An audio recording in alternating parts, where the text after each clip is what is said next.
little bit since I've done a video. We're just going to test out some new mesh. I've been figured out how to get into the sim, which makes the detail level on the ground a lot better, and we'll be flying the new UH-1H from Taugs hangar. It's a real good model too. Won't do too much about that, we'll just get in and fly it. So it's got awesome sounds, so I'll get warmed up here.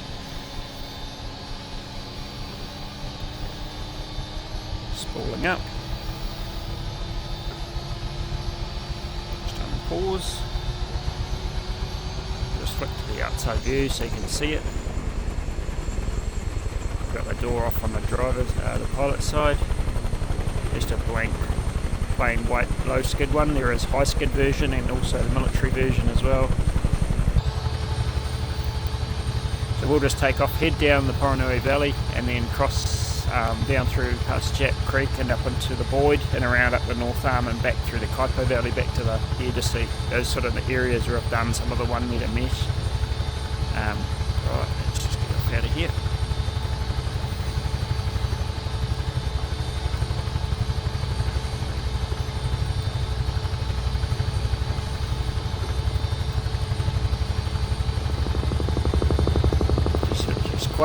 Quite a cool chopper. It's nice and smooth to fly. It's got a bit of a just got to be well ahead of it with the tail rotor, that's all.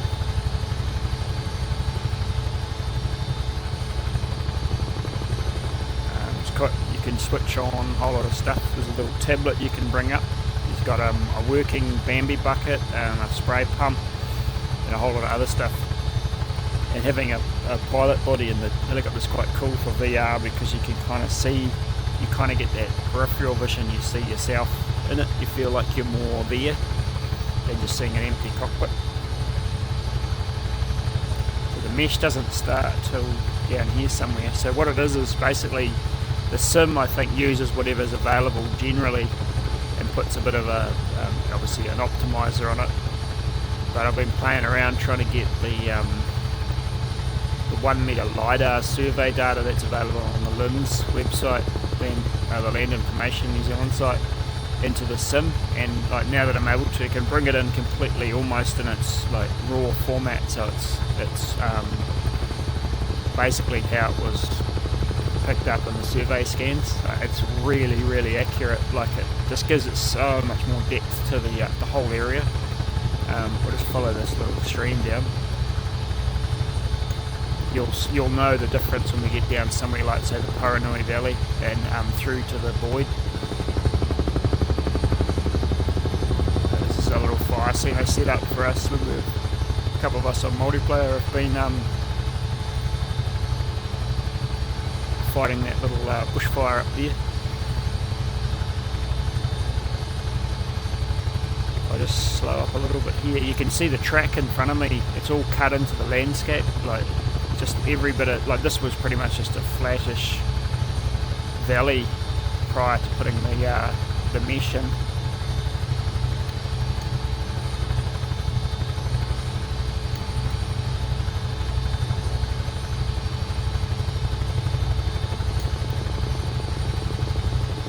Just going to head straight down to the Mohaka now and past the Oamaru and then up Jack Creek.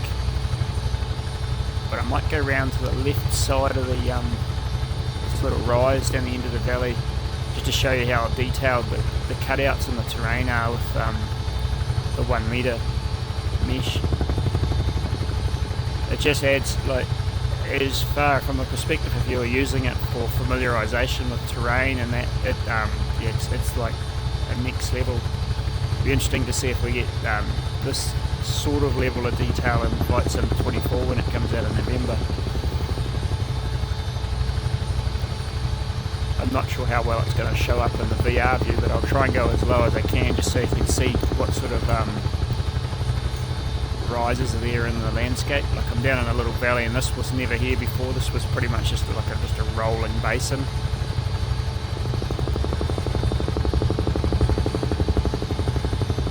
So we're heading down nearly into the Mohaka now. Obviously doesn't quite show up as well when there's obviously trees and bush all over it, but there's still obviously changes the whole shape of where they are. So look at this, this little stream's dropping down into the Mohaka now. Come around this corner.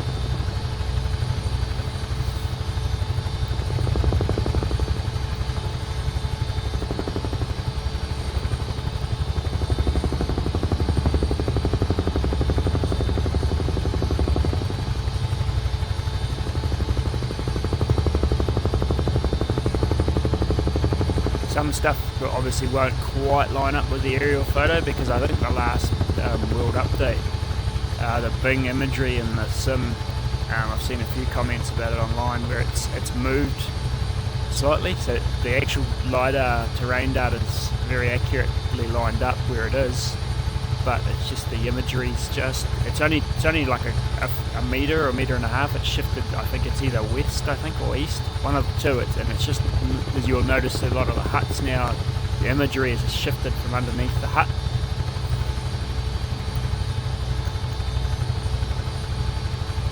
Just all these little canyons and gorges and guts.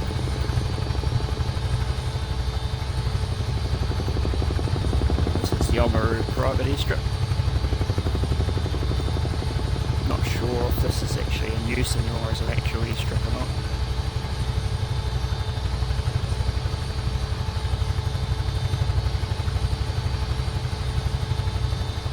Looking down to the Oamaru dock hut on the other side of the creek over there.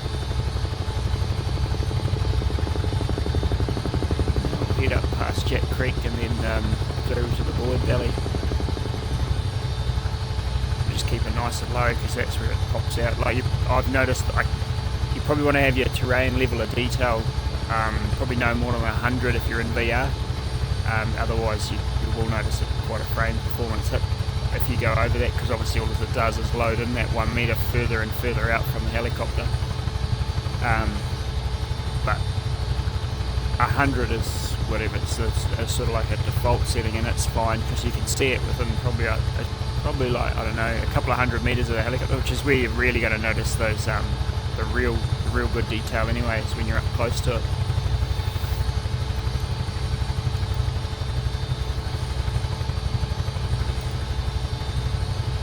Jet Creek up there, I think. We'll just keep following this around.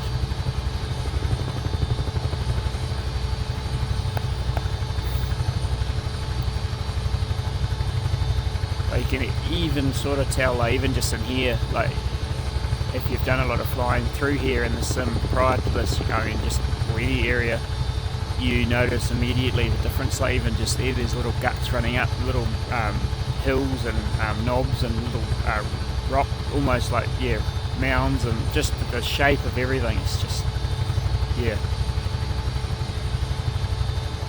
from a low level sort of ops perspective, it's just next to the next best thing to actually flying through it, really.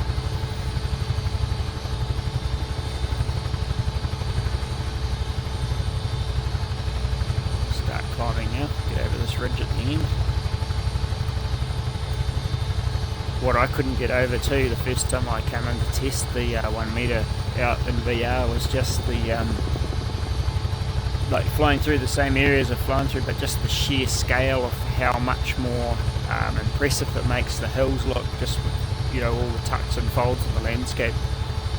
I've been putting in a lot of areas where I've been hunting and just to get a bit better lay of the land, and it certainly helps, because if you're looking at like an NZ Topo 50 chart, sometimes you can be quite deceived as to just how steep it is, and you'll think, oh yeah, we'll be able to walk up there. But in actual fact, it's pretty much impassable, or it's got, you know, stuff that doesn't show on the topo lines. Whereas this here, flying around this, you can sort of pick where it wouldn't be too bad. It definitely gives you, like, you can just basically position a machine somewhere near it, look at it, and go, oh, you know, that's too steep, or that's a rock face. Just the clarity is that much better.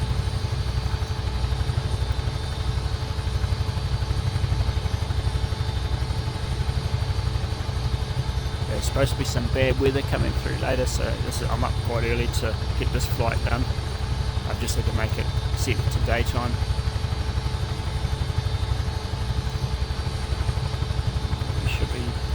about to pop out into the void shortly. I think I might go up onto this one out to the left here.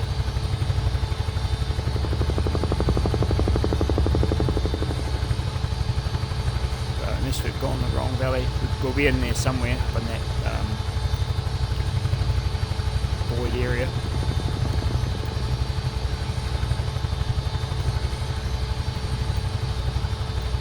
Yep, there we go, that's the void strip out to the south of us there. We'll just carry on around into the North Arm, just so you can see what this pumice country is like, and with 1 metre on, with all the little, it's real terraced, highly eroded country over the years.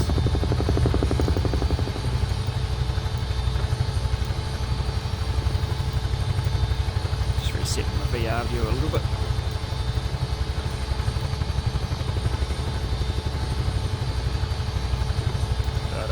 This is a cool piece over here. I'll show you guys in the.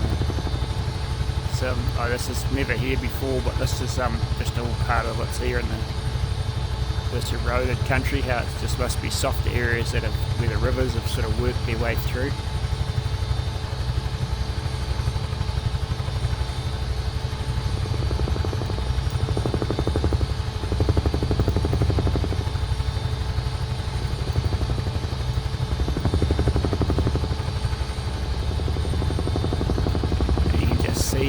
Like that detail there, eh? The little washes in the guts and the hollows.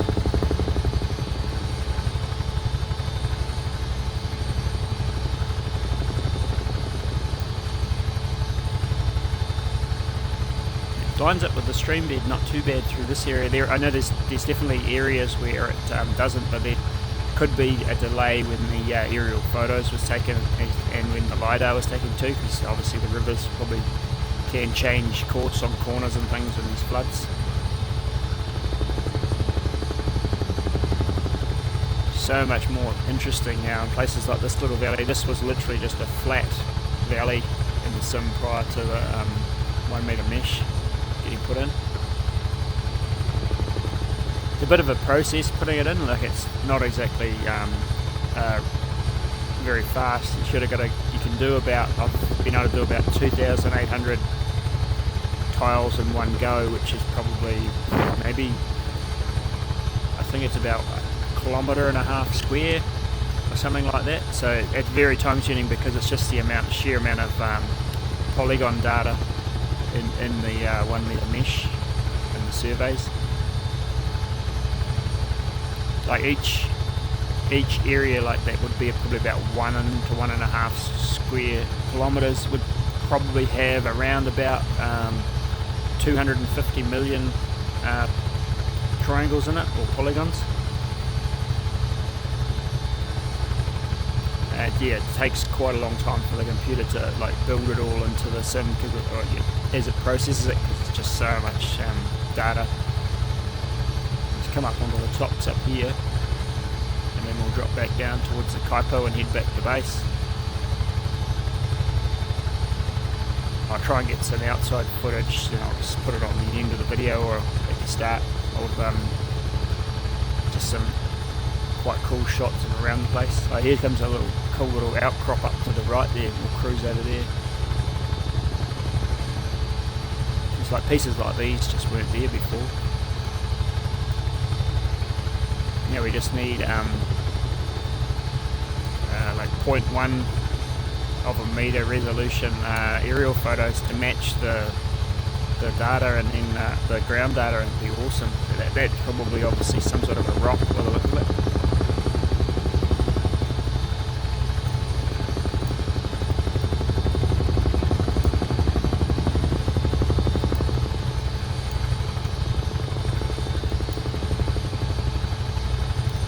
Even up on the tops here you'll see how undulated it is. Nowhere's flat now. To just pick a spot to land, it'll have bumps and hollows and all sorts in it.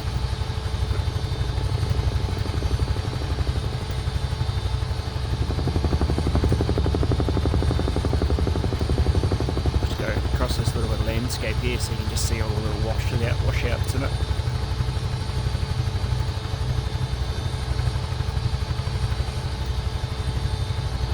Right, now let's head back to Vilecika.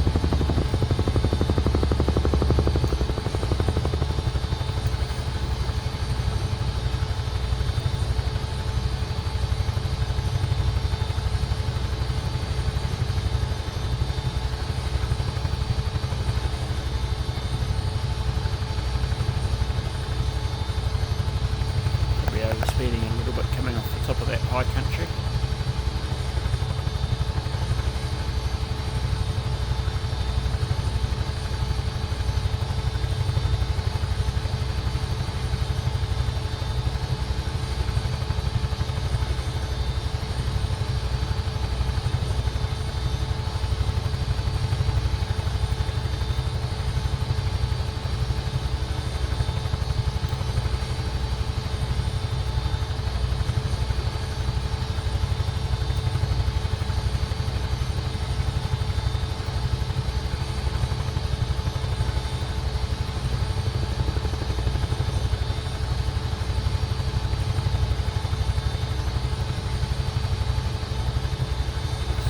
Cloud on the aerial photo of that one.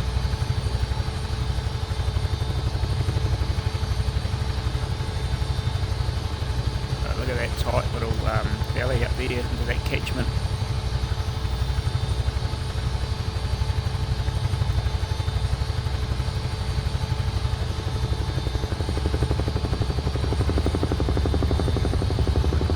You can just get into what looks to be like, well, this would have been all a flat valley. Now there's a lot more definition to it, which makes it a lot more interesting if you're doing bad weather, like trying to get through.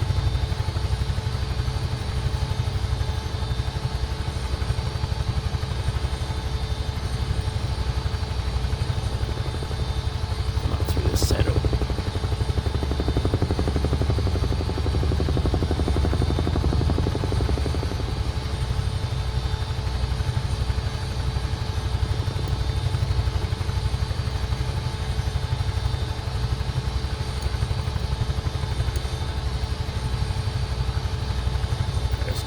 Huey's good fun flying around at low level and practicing firefighting with the Bambi bucket. It all works too, like weight and the loading when it's emptying and that, all simulated as well. Good water dumping effect.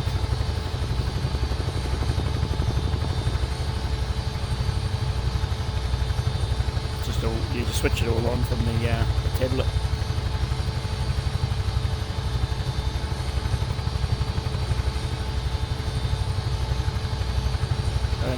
The northern end of the 1 metre mesh currently available on the Lands and Survey website, and Open Topography is somewhere around about here, somewhere through here. Looks like we've still got it just here, but it'll just about now. I think they've just finished out of it, and now you'll notice just how much it's just flat. The odd roll in it, but there's not much like definition to it. Unfortunately, it doesn't come quite far enough north to get to the base, but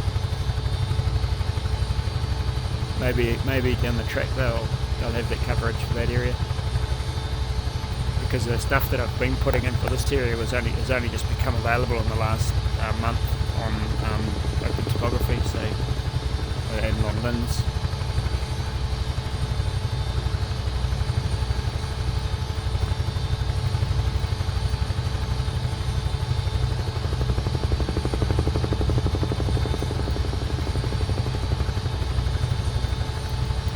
I'm seeing a slight decrease of the frames, but when I'm running the recording software, it looks like today with the 1 metre.